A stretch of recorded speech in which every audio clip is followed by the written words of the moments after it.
Hey everyone, welcome to Shop Talk. We're looking at a Stihl MS201 TC.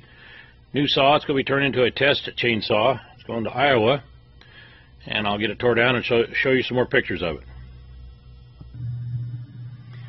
And here's what the 201T looks like after we tore it down and getting ready to do a little port work on it.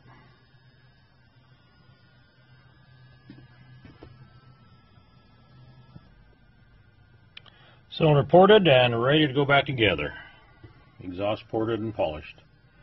And we'll put it together and fire it up. And here's the 201 ported, polished.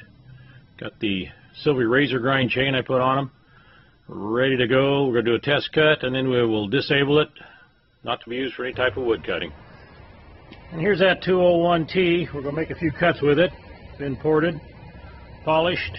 Got the silver razor grind on it. We'll be disabled at the end of the video. Beautiful morning here in the Northwest. Look at that. There's somebody going to work.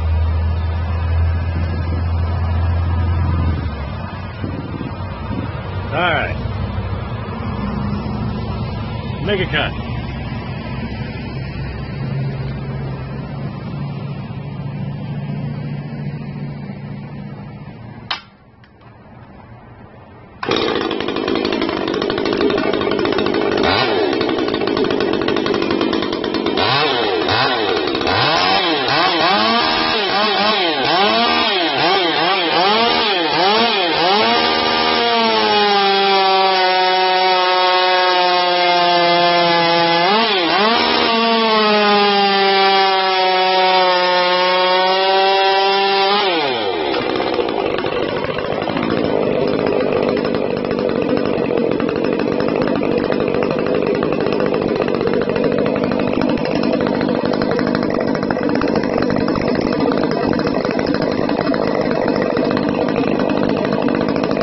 Questions on these high-performance chainsaws that are disabled at the end of the video, please give the chainsaw guy a call.